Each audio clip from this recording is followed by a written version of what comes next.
नमस्कार, ABP news पर आप सभी दर्शकों का बहुत बहुत स्वागत है। आपके साथ मैं हूं चित्रा त्रिपाठी। आप देखना शुरू कर चुके हैं जनहित। जनहित मतलब जनता के लिए, जनता का, जनता से जुड़ा टीवी शो। जनहित मतलब आपका शो, जनहित मतलब समाज का शो, जनहित मतलब राष्ट्र का शो। तो आइए शुरू करते हैं आज का जनहित। और सबसे पहले बात उन मुद्दों की जो खबरों की भीड़ से आज आपके लिए चुनकर लाए हैं। बात करेंगे चीन और भारत के रिश्तों की। ब्रिक्स सम्मेलन के दौरान रूस के कजान में प्रधानमंत्री नरेंद्र मोदी और चीन के राष्ट्रपति शी जिनपिंग की मुलाकात हुई। इस दौरान प्रधानमंत्री नरेंद्र मोदी ने एलएसी का मुद्दा उठाया और दो टूक शब्दों में कहा कि सीमा पर शांति बनाए रखना हमारी प्राथमिकता है। बात होगी महाराष्ट्र चुनाव की, जहां तमाम पार्टियां चुनाव जीतने के लिए हर जुगत लगा रही हैं। ज्योतिष की भी मदद ली जा रही है। इन दिनों महायुति में 9 नंबर को लेकर चर्चा बहुत तेज है। चुनावी दंगल में 9 का अंक किसका करेगा मंगल, बताएंगे आपको। लंबे इंतजार के बाद कांग्रेस की नेता प्रियंका गांधी आज चुनावी राजनीति में उतर ही गईं। उन्होंने वायनाड सीट से नामांकन किया, जहां पूरा गांधी परिवार उनके साथ मौजूद रहा। इस दौरान उनके एफिडेविट में कई चौंकाने वाली जानकारियां सामने आईं, जिनके बारे में हम आपको बताने जा रहे हैं। उधर यूपी में 9 सीटों के उपचुनाव को लेकर कांग्रेस और समाजवादी पार्टी की तकरार थम गई है। समाजवादी पार्टी ने फूलपुर सीट कांग्रेस को दे दी है। हालांकि इस सीट पर कांग्रेस का रिकॉर्ड बेहद खराब रहा है। और साथ ही जनहित में आज एक सवाल भी उठाएंगे। सवाल यह कि क्या दिल्ली में दिवाली मनाई जाएगी तो दंगा करोगे? यह सवाल इसलिए क्योंकि बीती रात जामिया मिलिया इस्लामिया यूनिवर्सिटी में आयोजित दिवाली कार्यक्रम के दौरान एक धर्म विशेष के छात्रों ने जमकर हंगामा किया। तो चलिए शुरू करते हैं जनहित की पहली आज की सबसे बड़ी खबर। शिवसेना का एक वो भी दौर था जब बाला साहब ठाकरे कहते थे कमलाबाई यानी बीजेपी वही करेगी जो मैं कहूंगा, और बीजेपी को मानना पड़ता था। एक ये दौर है कि उद्धव ठाकरे के पास शिवसेना का असली निशान नहीं है और हालात ये हो गए हैं कि उद्धव की शिवसेना खुद कमलाबाई बन गई है। महाराष्ट्र विधानसभा चुनाव के लिए आज एमवीए में सीटों का बंटवारा हो गया। उद्धव ठाकरे की जिद और शर्तें नहीं चली। तीनों पार्टियों ने बराबर बराबर सीटें आपस में बांट ली हैं।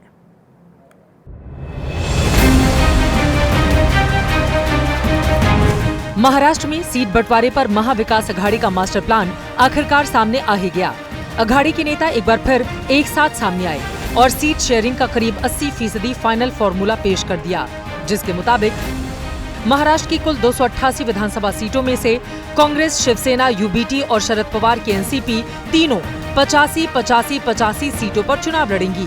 15 सीटों को लेकर अघाड़ी के अंदर सहमति अभी भी अटकी हुई है। अभी जो हुआ है वो 15 सीट का ये निर्णय, ये चेंज करने का आपस में वो कल होगा। बच्चे वाले 18 सीट ये हम लोग अपने अलायंस पार्टनर के लिए रखे हैं। 85-85 वाले इस फॉर्मूले से एक बात साफ है कि सीट शेयरिंग पर शिवसेना का हट काम नहीं आया, जिसका इशारा सुबह सुबह संजय राउत कर रहे थे। देश हमेशा ये चाहता है कि शिवसेना सेंचुरी पार करे, सेंचुरी लगाए, और हमारे में सेंचुरी लगाने का दम है।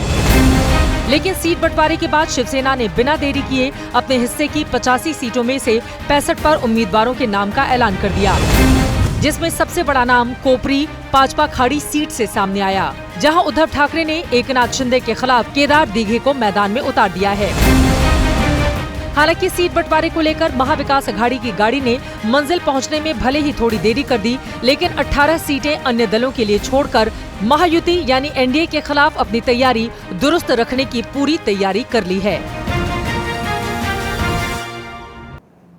255 और 18 यानी 273 सीटें तो महाविकास अघाड़ी ने सुलझा ली, लेकिन 15 सीटों पर पेंचबाजी अब भी जारी है। बहरहाल हम आपको महाराष्ट्र चुनाव का एक दूसरा ही अंकों का खेल दिखा देते हैं। ये खेल है लकी नंबर 9 का।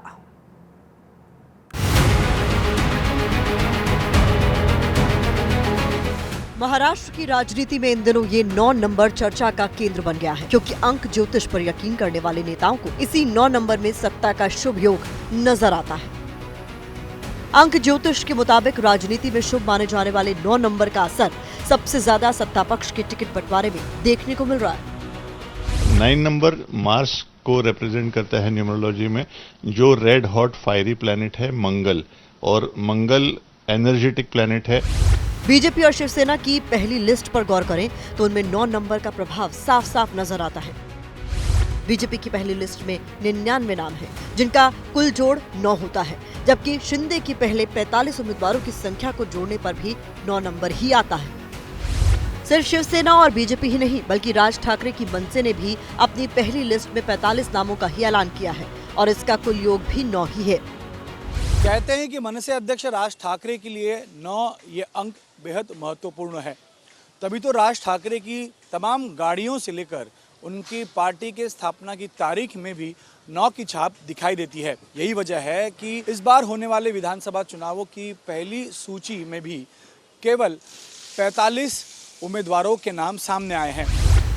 गौर करने वाली बात यह भी है कि महाराष्ट्र में विधानसभा की कुल 288 सीटें हैं। 3 अंकों को जोड़कर भी 9 ही होता है, लेकिन चुनावी दंगल में किसका मंगल होगा ये 9 नंबर से ज्यादा महाराष्ट्र की जनता तय करेगी। और अब बात महाराष्ट्र में विरासत वाली सियासत की। बाल ठाकरे चुनाव नहीं लड़ते थे। वो कहते थे मैं किंग मेकर हूं तो फिर किंग क्यों बनूं। लेकिन सारे ठाकरे एक जैसे नहीं होते, इसीलिए राज ठाकरे के बेटे ने भी चुनावी एंट्री ले ली है। दिलचस्प है, देखिए।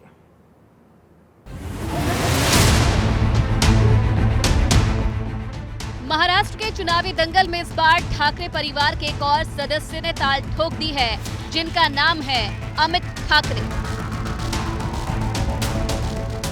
अमित ठाकरे महाराष्ट्र नवनिर्माण सेना के अध्यक्ष राज ठाकरे के बेटे हैं। राज ठाकरे ने मुंबई की माहिम विधानसभा सीट से अपने बेटे अमित को टिकट दिया है। अमित ठाकरे से पहले ठाकरे परिवार से आदित्य ठाकरे 2019 में मुंबई की वर्ली विधानसभा सीट से चुनाव जीतकर महाविकास अघाड़ी सरकार में मंत्री रह चुके हैं और राजनीति में आदित्य की सक्रियता भी बरकरार है। लेकिन परिवार के एक और सदस्य की सियासी सक्रियता पर उद्धव की पार्टी कुछ भी नहीं बोल रही। अमित ठाकरे चुनाव लड़ने वाले माहिम विधानसभा तंत्र में सबको अधिकार है चुनाव लड़ने।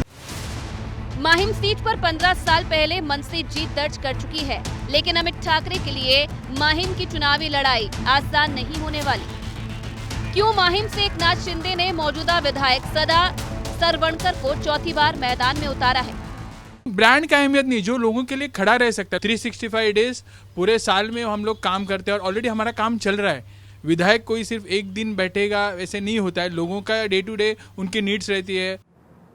जलेबी हरियाणा चुनाव में उछला था, लेकिन असली जलेबी महाराष्ट्र में छन रही है। चुनाव में बड़ी से लेकर छोटी छोटी तक इतनी पार्टियां उतर रही हैं कि जीत के फॉर्मूले फिट करना मुश्किल पड़ सकता है। दोनों ही गठबंधन अपनी अपनी जीत के दावे कर रहे हैं, लेकिन बाजी वही मारेगा जो जाति, धर्म और क्षेत्र के गणित को साध ले जाएगा। अब बात यूपी चुनाव की। उपचुनावों में बीजेपी को जीत से रोकने के लिए अखिलेश यादव ने अपना दिल बड़ा कर लिया है, लेकिन बड़ा भी बस इतना ही किया कि कांग्रेस को 2 की बजाय अब 3 सीटें देने को तैयार हैं।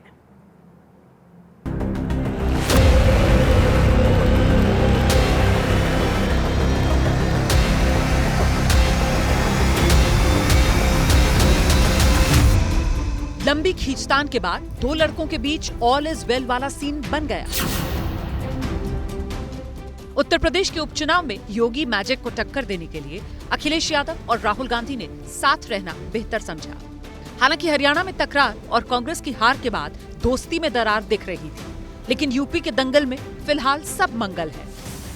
सूत्रों के मुताबिक उपचुनाव की 9 सीटों में कांग्रेस 5 पर दावा कर रही थी।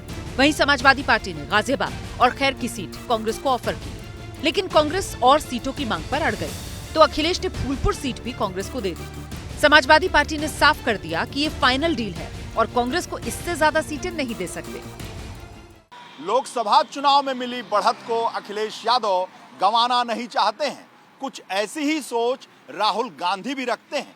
लिहाजा दोनों नेताओं ने आपसी मनमुटाव को भुलाकर अपनी पूरी ताकत बीजेपी को रोकने में झोंक दी है। लेकिन कांग्रेस को जो 3 सीटें मिली हैं, वो उसके लिए इतना आसान नहीं है। गाजियाबाद विधानसभा सीट पर कांग्रेस आखिरी बार 2002 में जीती थी। खैर में कांग्रेस को आखिरी सफलता साल 1980 में मिली, जबकि 2022 के चुनाव में कांग्रेस को यहां सिर्फ 1514 वोट मिले। वहीं फूलपुर में कांग्रेस 2002 में आखिरी बार जीती थी। फूलपुर सीट पर कांग्रेस का दावा चुनावी गणित के तौर पर कम और गांधी परिवार के सियासी वारिस के तौर पर ज्यादा है। सवाल ये भी उठ रहे हैं कि आखिर अखिलेश कांग्रेस को इतना भाव क्यों दे रहे हैं? तो इसका जवाब ये है कि लोकसभा चुनाव में यूपी में कांग्रेस के साथ आने से दलित वोट बैंक इंडिया गठबंधन से जुड़ा और साथ ही मुस्लिम वोट भी एक मुश्त इंडिया गठबंधन की झोली में आया। सोशल इंजीनियरिंग के साथ साथ अखिलेश की नजर महाराष्ट्र पर भी है।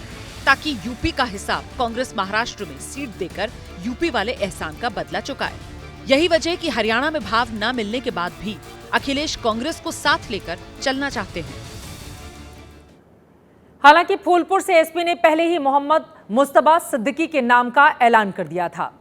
उन्होंने आज फूलपुर से नामांकन कर दिया, लेकिन उन्होंने जो बयान दिया है उसे लग रहा है कि नाम वापस लेने का विकल्प भी खुला रखा है। सिर्फ अखिलेश के सिग्नल का इंतजार है। यानी कांग्रेस ने हामी भरी तो लड़कों की गाड़ी फिर से यूपी में चल पड़ेगी। राष्ट्रीय अध्यक्ष ने अभी तक हमारे पास कोई खबर नहीं, न हमको जानकारी दी। अगर हमारे राष्ट्रीय अध्यक्ष कोई फैसला लेते हैं, हम लोग सहज स्वीकार करेंगे उसको। हम लोग उनके भक्त हैं, हमारे नेता हैं, इसलिए जो है अगर दिन को रात कहेंगे तो मैं रात कहूँगा। अगर हमारे नेता कोई फैसला लेते हैं तो करेंगे हम उस बात को, लेकिन अभी ऐसे कोई फैसला नहीं है हमारी पार्टी।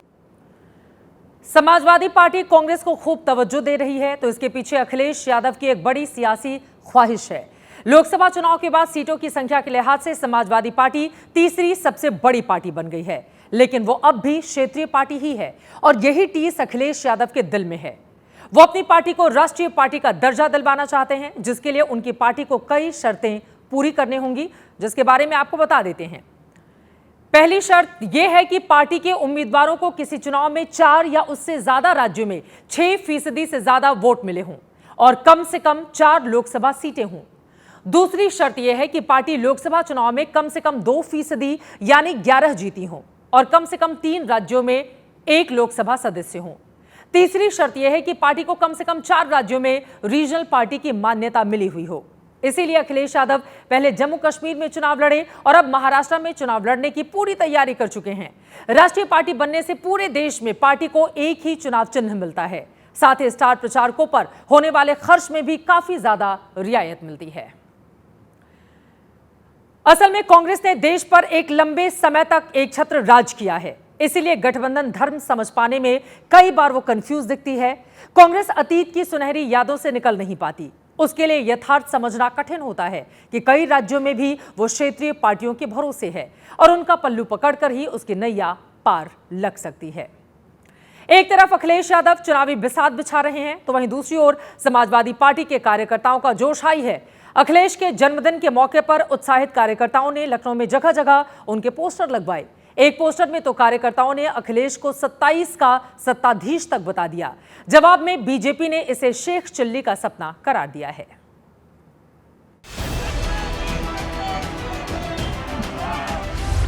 सत्ताईस का सत्ताधीश, इन शब्दों के सियासी मायने बहुत बड़े हैं। इसका मतलब ये कि 2027 की तारीख तय कर दी गई और मंजिल है 5 कालिदास मार्ग, यानी उत्तर प्रदेश के मुख्यमंत्री का सरकारी आवास। अखिलेश यादव के 51वें जन्मदिन पर लखनऊ में लगा पोस्टर सुर्खियों में है।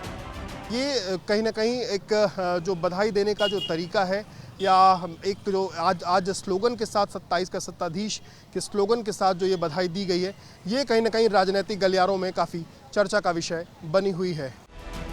भारतीय राजनीति में नारों का बड़ा महत्व है। इंदिरा गांधी से लेकर अटल बिहारी वाजपेयी और नरेंद्र मोदी के नारे उनके सियासी करियर के पर्याय बन चुके हैं। अब समाजवादी पार्टी ने भी 27 के सत्ताधीश का नारा बुलंद कर अखिलेश को यूपी का भावी सीएम बनाने की मुनादी कर दी है। हालांकि बीजेपी इसे शेख चिल्ली का सपना बता रही है। शेख चिल्ली जैसे हसीन सपने देखने से सपने पूरे नहीं होते। 2017 में भी सपने देखे थे, 19 में भी देखे थे, 22 में भी देखे थे, 24 में भी देखे थे। अभी 27 की चिंता ना करें। उत्तर प्रदेश में उपचुनाव होने वाले हैं, पहले उपचुनाव की चिंता करें। ये उपचुनाव के परिणाम ही उनके सारे सपनों को चकनाचूर कर देंगे। किसान और मजदूर के खिलाफ काम कर रही है और लोकसभा चुनाव का जो परिणाम है वो सबके सामने है कि जनता परिवर्तन चाहती है। 27 में जनता वो आदरणीय अखिलेश यादव जी और समाजवादी पार्टी की तरफ बहुत आस और उम्मीद से देख रही है। समाजवादी पार्टी की नजर 2027 में होने वाले विधानसभा चुनाव पर है। लोकसभा चुनाव में बड़ी जीत के बाद समाजवादी पार्टी का हौसला बुलंद है। वहीं बीजेपी भी पूरी ताकत लगा रही है ताकि 2024 में जो झटका लगा वो 2027 में ना लगे। वहीं कांग्रेस पार्टी और गांधी परिवार के लिए आज का दिन कई मायनों में ऐतिहासिक है, क्योंकि आज गांधी परिवार के एक और सदस्य का चुनावी राजनीति में आगाज हुआ है। प्रियंका गांधी ने राहुल गांधी की खाली की गई केरल की वायनाड लोकसभा सीट से नामांकन दाखिल किया।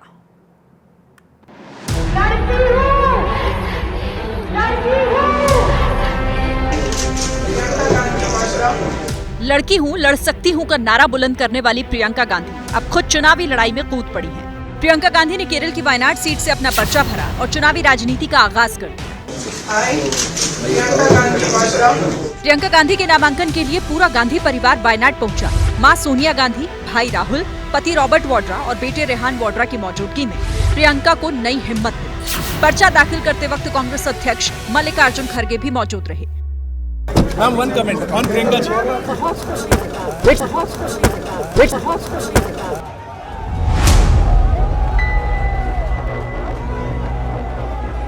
वायनाड में नामांकन से पहले कांग्रेस ने शक्ति प्रदर्शन किया। ओपन बस में सवार प्रियंका और राहुल ने रोड शो किया, जिसे देखने के लिए भारी भीड़ जुटी। जिला मुख्यालय यानी कलपेट्टा में किस तरीके की तैयारी है, कांग्रेस कार्यकर्ता किस तरीके से उत्साहित हैं, वो आप देख सकते हैं। कांग्रेस के कार्यकर्ता हैं, इसके अलावा कांग्रेस की जो सहयोगी पार्टी है all India Muslim league IUML उसके कार्यकर्ता हैं और प्रियंका गांधी की तस्वीरें, राहुल गांधी की तस्वीरों के साथ यहाँ पर कांग्रेस के कार्यकर्ता इकट्ठे हैं। रायबरेली और वायनाड से सांसद चुने जाने के बाद राहुल ने वायनाड की सीट छोड़ दी थी, लेकिन प्रियंका को वहां से उतारकर गांधी परिवार ने वायनाड से अपना सियासी रिश्ता जारी रखा। केरल कांग्रेस ने प्रियंका के नामांकन की तस्वीर के साथ इंदिरा गांधी की तस्वीर जोड़ी और लिखा इतिहास लौटता है तो ऐसी तस्वीर दिखती है। प्रियंका जी थम्पिंग मेजॉरिटी से जीत के आएंगी और वायनाड के जनता की समस्या को वो सॉल्व करेंगे। वायनाड कांग्रेस का वो किला है जिसने मुश्किल वक्त में भी संसद में राहुल की मौजूदगी सुनिश्चित की थी और अब वायनाड संसद में प्रियंका की एंट्री का रास्ता बन सकता है। हालांकि बीजेपी कांग्रेस पर परिवारवाद का तीर चलाने से नहीं चूकी। ये लोग लोकतंत्र में नहीं जी रहे हैं, ये लोग राजतंत्र में जी रहे हैं। इनको परिवार से बाहर कुछ दिखता ही नहीं। भाई हटे बहन आई, अब भाई बहन हटेंगे तो भांजा आएगा। वायनाड में प्रियंका को रोकने के लिए बीजेपी ने नव्या हरिदास को उतारा है, लेकिन पिछले 2 चुनाव में वायनाड की जनता ने जिस तरह से गांधी परिवार पर भरोसा जताया, उससे प्रियंका गांधी की राह आसान नजर आ रही है। वायनाड में 13 नवंबर को वोटिंग है और 23 नवंबर को पता चलेगा कि प्रियंका लोकसभा जाएंगी या नहीं। वायनाड में नामांकन के दौरान दिए गए एफिडेविट में प्रियंका गांधी ने अपनी और अपने परिवार की प्रॉपर्टी का भी ब्यौरा दिया। प्रियंका गांधी ने एफिडेविट के मुताबिक उनके पास 4 करोड़ 24 लाख की चल संपत्ति है। उनके पास 52,000 रुपए कैश हैं, जबकि बैंक खातों में 3,60,000 रुपए जमा हैं। प्रियंका गांधी ने म्यूचुअल फंड्स में 2 करोड़ 24 लाख रुपए का निवेश किया है, जबकि उनके PPF अकाउंट में 17,38,000 रुपए हैं। ज्वेलरी की बात करें तो प्रियंका गांधी के पास 1 करोड़ 15 लाख रुपए का सोना है और 29 लाख रुपए की चांदी है। प्रियंका के पास एक होंडा CR-V कार है, जिसकी कीमत 8 लाख रुपए है। ये कार उनके पति रॉबर्ट वाड्रा ने उनको गिफ्ट की थी। इन सब के अलावा प्रियंका के पास 8.25 करोड़ रुपए की अचल संपत्ति है, जिसमें जमीनें भी शामिल हैं। प्रियंका गांधी के ऊपर 15 लाख रुपए का कर्ज भी है। प्रियंका के पति रॉबर्ट वाड्रा उनसे काफी अमीर है और उनके पास 37 करोड़ 91 लाख रुपए की चल संपत्ति है। साथ ही उनके पास 27 करोड़ 64 लाख की अचल संपत्ति है। वहीं रॉबर्ट वाड्रा पर 10 करोड़ रुपए का कर्ज भी है। वायनाड से नामांकन के बाद प्रियंका गांधी पुथुमाला कम्युनिटी कब्रिस्तान पहुंची, जहां उन्होंने वायनाड आपदा में मारे गए लोगों को श्रद्धांजलि दी। इस दौरान प्रियंका गांधी के साथ उनके भाई राहुल गांधी भी नजर आए। नामांकन से लेकर श्रद्धांजलि तक प्रियंका बैगनी साड़ी में दिखाई दी। उनकी बस का रंग भी बैगनी ही था, जिस बस से वो ट्रैवल कर रही थी। बताया जा रहा है कि केरल में बैगनी रंग का खासा महत्व होता है, इसीलिए खासतौर से इस रंग को चुना गया। गांधी परिवार की महिलाओं का दक्षिण भारत से कुछ स्पेशल कनेक्शन रहा है। जब जब उत्तर भारत में कांग्रेस की मुश्किलें बढ़ी, तब तब दक्षिण भारत ने उन्हें संसद तक पहुंचाया। दादी और मां के बाद अब प्रियंका भी साउथ चलो की लिस्ट में शामिल हो गई हैं। पूर्व प्रधानमंत्री इंदिरा गांधी साल 1978 में इमरजेंसी के ठीक बाद हुए लोकसभा चुनाव में कर्नाटक के चिकमंगलूर से चुनाव लड़ी और जीती। साल 1980 में इंदिरा गांधी आंध्र प्रदेश के मेंढक से चुनाव जीती थी। साल 1999 में सोनिया गांधी कर्नाटक के बेल्लारी से चुनाव जीतकर संसद पहुंची थी और अब परिवार की परंपरा को कायम रखते हुए प्रियंका गांधी भी केरल की वायनाड से संसद जाने की तैयारी में हैं। अगर प्रियंका गांधी वायनाड से जीतती हैं तो वो गांधी परिवार की तीसरी महिला होंगी जो दक्षिण भारत से संसद पहुंचेंगी। अगर प्रियंका वायनाड से जीत जाती हैं तो संसद में भाई बहन की जोड़ी नजर आएगी। संसद में रिश्तेदारियों की भरमार है, लेकिन भाई बहन की जोड़ी नई होगी। आपको ग्राफिक्स के जरिए दिखाते हैं संसद की रिश्तेदारियां। राज्यसभा सांसद सोनिया गांधी के बेटे राहुल गांधी लोकसभा सांसद हैं। लोकसभा सांसद अखिलेश यादव की पत्नी डिंपल यादव लोकसभा सांसद हैं। राज्यसभा सांसद शरद पवार की बेटी सुप्रिया सुले बारामती की लोकसभा सांसद है। ये तमाम चेहरे दिखा रहे हैं। अखिलेश यादव, इनकी पत्नी भी लोकसभा के भीतर ही हैं। इसके बाद अगला नाम आपको दिखाते हैं। संसद में रिश्तेदारियां किस तरह से आगे बढ़ती हैं। शरद पवार, बड़ा नाम महाराष्ट्र का, उनकी बेटी सुप्रिया सुले लोकसभा की सांसद हैं बारामती से। केंद्रीय मंत्री ज्योतिरादित्य सिंधिया के फुफेरे भाई दुष्यंत सिंह झालावाड़ बारा से सांसद हैं। वहीं केंद्रीय मंत्री चिराग पासवान के बहनोई अरुण भारती जमुई से लोकसभा सांसद हैं। पहली बार चुनाव लड़े और जमुई से लोकसभा सांसद वो चुने गए हैं। इसके पहले जमुई से चिराग पासवान सांसद हुआ करते थे। 5 साल पहले प्रियंका गांधी सक्रिय राजनीति में उतरी थीं। तब उनको कांग्रेस पार्टी का महासचिव बनाया गया था। उस समय मैंने एबीपी न्यूज पर उनकी रिपोर्ट दिखाई थी। आज जब प्रियंका ने राजनीति का एक नया अध्याय शुरू किया है तो एक बार फिर उनकी पुरानी कहानी आपके सामने रखते हैं। कांग्रेस की तरफ से आज एक बड़ा ऐलान हुआ। ऐलान देश की राजनीति में प्रियंका गांधी की आधिकारिक एंट्री का, जिसके बाद देश में नए सिरे से राजनीतिक ताने बाने का बुना जाना तय है। खासतौर पर यूपी में, जो कि इस साल होने वाले लोकसभा चुनाव की धुरी बनेगा। और इसी खेल की अहम खिलाड़ी होंगी प्रियंका गांधी, जिनके भाषण और चुनाव प्रचार में लोगों को इंदिरा गांधी की झलक दिखती है। और असल मायने में यही है प्रियंका गांधी का प्रचार पावर। भारत की राजनीति में नई गांधी की एंट्री हो गई है। कांग्रेस ने 2019 के चुनाव के लिए अपना सबसे बड़ा कार्ड खेल दिया है। कांग्रेस पार्टी बैक फुट पे कहीं नहीं खेलने वाली। कांग्रेस पार्टी फ्रंट फुट पे खेलेगी। कांग्रेस पार्टी अपनी विचारधारा के लिए लड़ रही है और चाहे प्रियंका हो चाहे ज्योतिरादित्य हो, इन दोनों युवा नेताओं से हम उत्तर प्रदेश की राजनीति को बदलना चाहते हैं। आज राहुल गांधी अमेठी के दौरे पर हैं। जगह जगह आंधी और राहुल गांधी के पोस्टर लगे हुए हैं। और इसी आंधी गांधी के नारों के बीच प्रियंका गांधी की सक्रिय राजनीति में एंट्री हो गई है। बहुत दिनों से लोगों की मांग थी कि प्रियंका जी राजनीति में उतरे। माननीय राहुल गांधी जी ने ठीक समय पर ठीक निर्णय लिया है। प्रियंका गांधी को महासचिव बनाकर पूर्वी यूपी की जिम्मेदारी दी गई है। प्रियंका को ये जिम्मेदारी ऐसे वक्त में मिली है जहां उनके सामने चुनौती ही चुनौती है। कांग्रेस पार्टी ने प्रियंका गांधी को जब सक्रिय राजनीति में उतारा था 2019 की रिपोर्ट मैंने आपके सामने रखी है। और आज जब सक्रिय राजनीति में उन्होंने नामांकन भर दिया है वायनाड से, तो आज का दिन भी प्रियंका गांधी कांग्रेस पार्टी के लिए और उनके परिवार के लिए काफी ज्यादा अहम। चलिए आगे बढ़ते हुए अब बात उस बैठक की करेंगे जिसका 2 दिन से नहीं बल्कि 5 साल से इंतजार था। एलएसी पर समझौते के बाद आज पीएम मोदी और चीन के राष्ट्रपति जिनपिंग के बीच रूस में द्विपक्षीय बातचीत हुई। बैठक बेहद पॉजिटिव रही।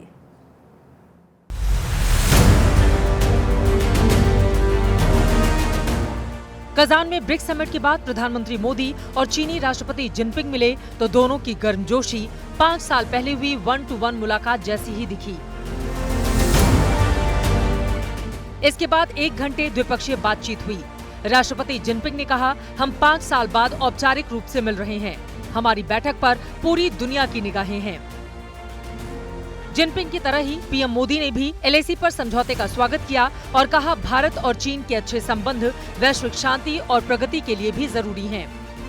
एक्सेलेंसी, सीमा पार पिछले 4 वर्षों में उत्पन्न हुए मुद्दों पर बनी सहमति का हम स्वागत करते हैं। मुझे विश्वास है कि हम खुले मन से बातचीत करेंगे और हमारी चर्चा कंस्ट्रक्टिव होगी। बैठक के बाद विदेश सचिव ने बातचीत का ब्यौरा दिया। कहा, सीमा पर शांति और सौहार्द के लिए दोनों देश बातचीत करते रहने पर सहमत हैं। मेरा सवाल ये है कि आज प्रधानमंत्री मोदी और शी जिनपिंग की मुलाकात के बाद क्या ये कहा जा सकता है कि भारत और चीन के बीच रिश्ते अब सामान्य हो गए हैं, और इसी से जुड़ा हुआ कि क्या चीन पर भरोसा किया जा सकता है? सामान्य रिश्ते बनाने के लिए, उनको वापस एक सामान्य रास्ते पे लाने के लिए वो यात्रा एक तरह से चल पड़ी है। हम दोनों के बीच आगे चल के प्रोसेस होगा, प्रतिक्रिया होगी। उससे ट्रस्ट, हमारी आशा है कि उससे ट्रस्ट बढ़ेगा। इससे पहले ब्रिक्स समिट में पीएम मोदी ने बिना नाम लिए चीन को आतंकवाद पर उसके दोहरे रवैये के लिए घेरा। मोदी ने पाकिस्तान और आतंकवादियों को बचाने वाली चीन की वीटो पॉलिसी पर भी निशाना साधा। भारत और चीन की बैठक द्विपक्षीय थी, लेकिन आपने गौर किया हो कि प्रधानमंत्री नरेंद्र मोदी ने यहां पर भी वसुधैव कुटुंबकम को ऊपर रखा, यानी कि विश्व शांति की बात की।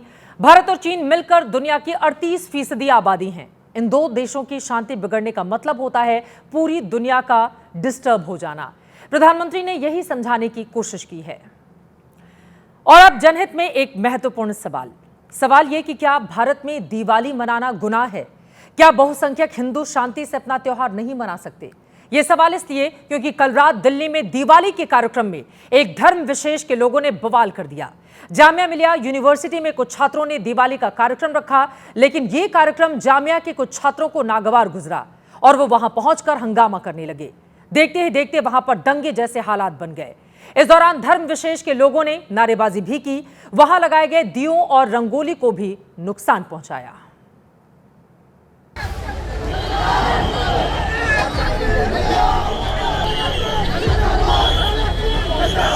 एक तरफ जल रहे हैं दिवाली के दिए, तो दूसरी तरफ लग रहे हैं दूसरे धर्म के नारे।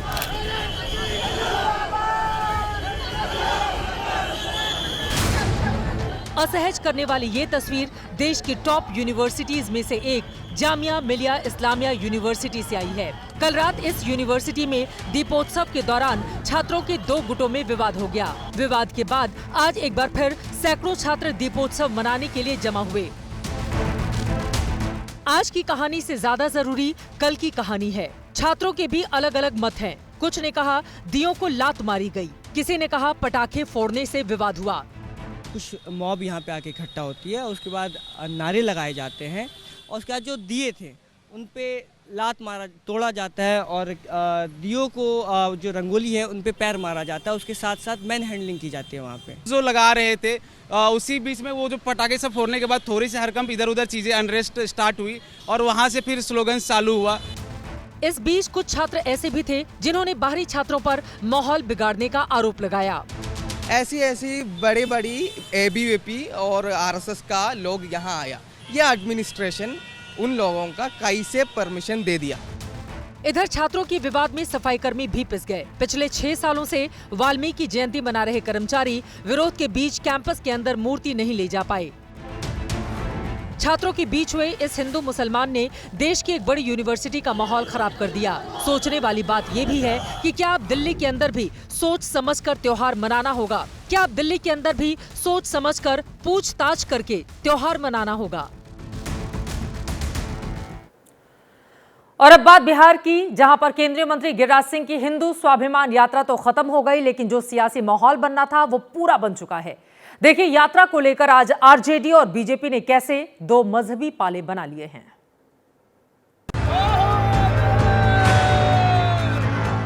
बिहार में केंद्रीय मंत्री गिरिराज सिंह की हिंदू स्वाभिमान यात्रा तो खत्म हो गई, लेकिन नेताओं की सियासत है कि छूटती ही नहीं। तेजस्वी यादव को अपने वोट बैंक की चिंता है। सीमांचल में मुसलमानों की भारी संख्या है, लिहाजा तेजस्वी कहां चुप रहने वाले थे। फेसबुक पर लाइव आकर उन्होंने सीधा सीधा कह दिया कि अगर कोई मुसलमानों को बुरी नजर से देखेगा तो ईंट से ईंट बजा दी जाएगी। अगर कोई मुसलमान भाइयों के प्रति अगर बुरी नजर कोई देखने का काम करेगा तो राष्ट्रीय जनता दल और तेजस्वी यादव चुप बैठने वाला नहीं, ईंट से ईंट बजा देंगे। तेजस्वी गुस्से से लाल हुए तो गिरिराज सिंह भी कहां चुप बैठने वाले थे। उन्होंने भी पलटवार करते हुए खुला चैलेंज दे दिया कि आरजेडी गलतफहमी ना पाले, सामने वाला भी भरपूर जवाब देगा। दीपावली के अवसर पर जामिया मिलिया में हुआ तो आपकी जुबान नहीं खुलती। आपकी जुबान केवल खुलती है ईंट से ईंट बजा देंगे, वो बांग्लादेशी और रोहिंग्या मुसलमानों के लिए, और सब तो लगता है हाथ बांध के बैठा हुआ। हिंदू स्वाभिमान यात्रा को 2025 की तैयारी माना जा रहा है। बिहार में अगले साल चुनाव होने हैं, लिहाजा आरजेडी और बीजेपी दोनों ही एक दूसरे पर निशाना साधने में जुटी हुई हैं। राजनीतिक खबरों से आगे बढ़ेंगे। मुंबई के बाबा सिद्दीकी मर्डर केस में हर दिन चौंकाने वाले खुलासे हो रहे हैं। अब वारदात की जगह मिले मोबाइल फोन से पता चला है कि बाबा सिद्दीकी की हत्या करने वाले शूटर्स लॉरेंस बिश्नोई के भाई अनमोल बिश्नोई के संपर्क में थे।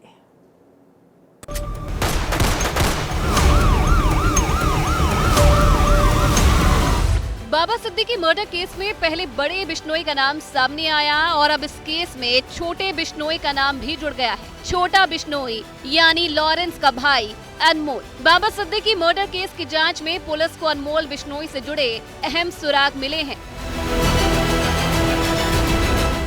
क्राइम ब्रांच ने खुलासा किया है कि बाबा सिद्दीकी मर्डर केस में शामिल सभी शूटर्स लॉरेंस बिश्नोई के भाई अनमोल बिश्नोई के सीधे संपर्क में थे। आरोपी स्नैपचैट के जरिए एक दूसरे से जुड़े हुए थे और मैसेज के जरिए निर्देश मिलने के बाद उसे तुरंत डिलीट कर देते थे।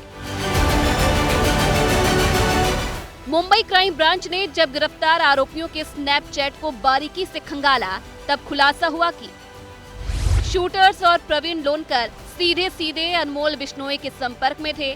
जांच में ये बात भी सामने आई कि शूटर्स कई स्नैपचैट अकाउंट का इस्तेमाल करते थे।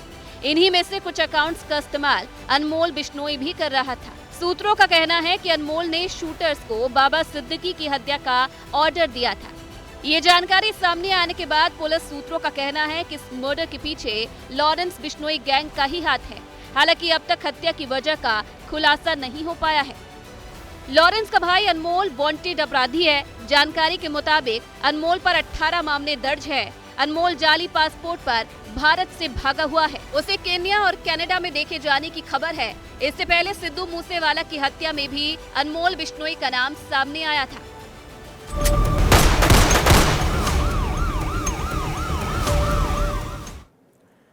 इधर यूपी में पुलिस का ऑपरेशन लंगड़ा जारी है। एक बार फिर मुजफ्फरनगर में पुलिस ने 2 बदमाशों को घेर लिया।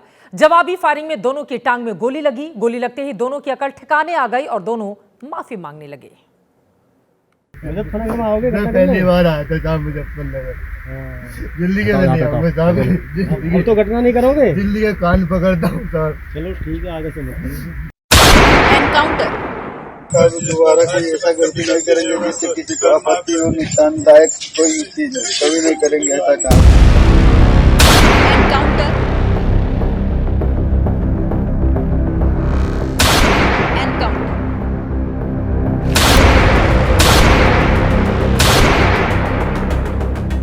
यूपी में इस वक्त किसी चीज की सबसे ज्यादा चर्चा है तो वो है एनकाउंटर।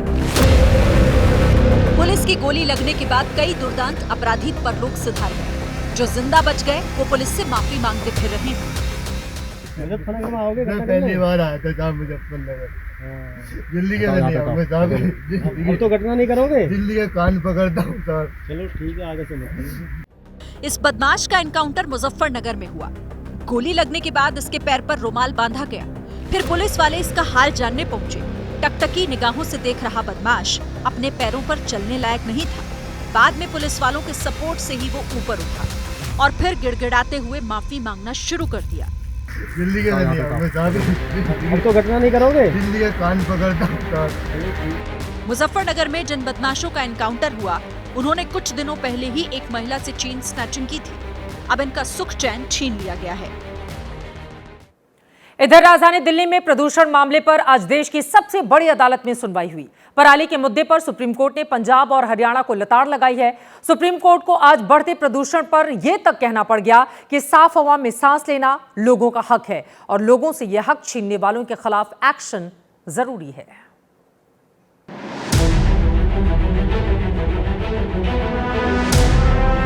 हर साल की तरह दिल्ली एक बार फिर धूल और धुएं के गुबार में डूब गई है।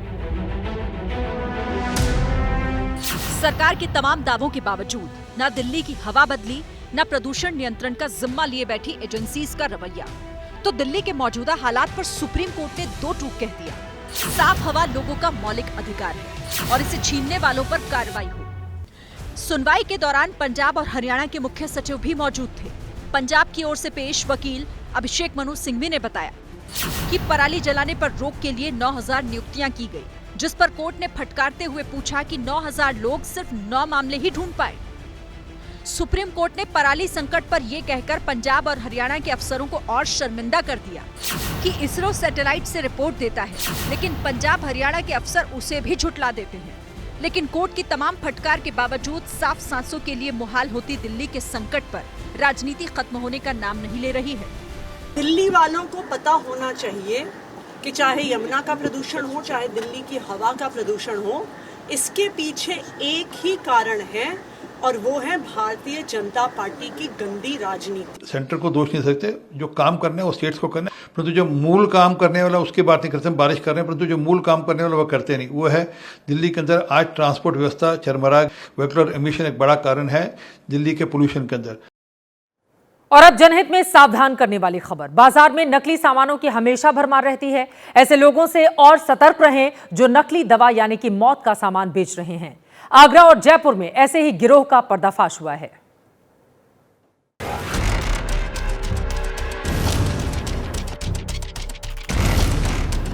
बड़ी बड़ी दवा कंपनियों के रैपर, कई बीमारियों की दवाइयां, लेकिन ये सब कुछ नकली है। आगरा में जब पुलिस ने नकली दवा बनाने वाली इस फैक्ट्री पर छापा मारा तो वहां का नजारा देखकर सभी चौंक गए। फैक्ट्री में कई बड़ी बड़ी मशीनें लगी थी, चारों तरफ नामी कंपनियों के लेबल लगे हुए रैपर रखे हुए थे। पुलिस को सूचना मिली थी कि शास्त्रीपुरम इलाके में नकली दवाई बनाने का काम धड़ल्ले से किया जा रहा है। ड्रग विभाग और पुलिस ने ज्वाइंट ऑपरेशन में छापा मारा तो भारी संख्या में नकली दवाएं बरामद हुई।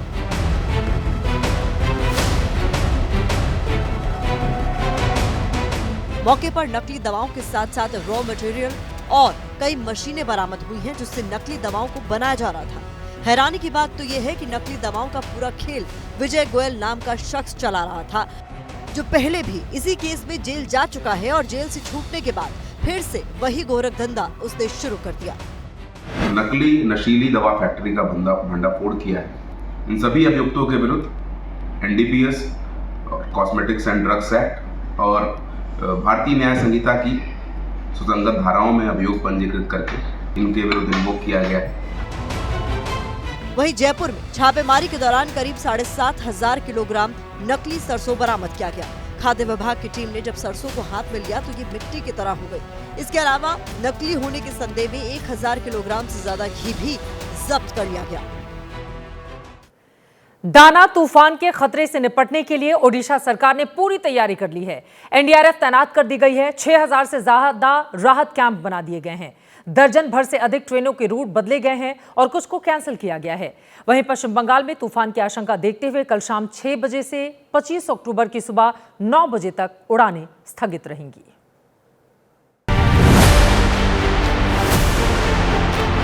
मत्स्यजीवी भाई मानू को चिलिका भीतर को जाई माछ मारिया को हमें बारण कर एई कारण आपण मानू को माछ मारी जीवा पाई बारण करा जाउछि। इन तस्वीरों को देखिए और समझिए कि दाना तूफान से निपटने के लिए रेलवे किस तरह से तैयारी कर रहा है। पश्चिम बंगाल के शालीमार रेलवे स्टेशन पर ट्रेनों को जंजीरों की मदद से रेलवे ट्रैक से बांधा जा रहा है ताकि तेज हवाओं की वजह से ट्रेनों पर कोई असर न पड़े। बंगाल की खाड़ी में बना चक्रवाती तूफान दाना तेज रफ्तार से ओडिशा के तट की तरफ बढ़ रहा है। कल तक इसके गंभीर चक्रवाती तूफान में बदल जाने की आशंका है, लेकिन ओडिशा और पश्चिम बंगाल की टेंशन अभी से बढ़ गई है। दाना तूफान 25 अक्टूबर की सुबह ओडिशा और पश्चिम बंगाल के तटों पर लैंडफॉल करेगा। मौसम विभाग के अनुसार इस दौरान हवाओं की रफ्तार 120 किलोमीटर प्रति घंटा हो सकती है। बहुत जगह में बारिश शुरू हो गया है। आज कैबिनेट मीटिंग में भी विस्तृत के बारे में हम लोग चर्चा किए हैं और सभी जिलों में जहां इसका प्रभाव देखने को लिए मिलेगा और आकलन किया गया है, वहां वरिष्ठ मंत्री लोग भी उसका पूरा का पूरा ऑपरेशन को सुपरवाइज करेंगे। वहीं चक्रवाती तूफान को देखते हुए रेलवे भी अलर्ट पर है। दक्षिण पूर्व रेलवे ने 150 से ज्यादा एक्सप्रेस और पैसेंजर ट्रेन को रद्द कर दिया है। इसके अलावा कई जिलों में 25 अक्टूबर तक स्कूल बंद रहेंगे। एडवाइस दें कि वो अपने होटल रूम में सीमित रहें, बीच या फिर दूसरी जगह पे ना घूमे जहाँ की उनको कुछ असुविधा होने का अंदेशा हो। मौसम विभाग ने 24 और 25 अक्टूबर को कुछ जिलों में भारी बारिश का अलर्ट जारी किया। समुद्र के किनारे रहने वाले लोगों को सुरक्षित जगहों पर जाने की सलाह दी गई है। लेकर चलते हैं बांग्लादेश। जनहित में चलते चलते आज का मंत्र। फुटबॉल के जादूगर कहे जाने वाले ब्राजील के दिग्गज खिलाड़ी पेले का आज जन्मदिन है। अगर वो जीवित होते तो 84 साल के होते। अपने हुनर के लिए मशहूर पेले कहा करते थे, सफलता अचानक नहीं मिलती, यह अथक मेहनत, संघर्ष और लगातार सीखने की आदत, अध्ययन, त्याग और इन सब से बढ़कर अपने काम के प्रति मोहब्बत और जुनून का नतीजा है। इसी के साथ आज के जनहित में मेरे साथ फिलहाल इतना ही। देश और दुनिया की तमाम खबरों के लिए आप देखते रहिए एबीपी न्यूज, जो आपको रखे आगे।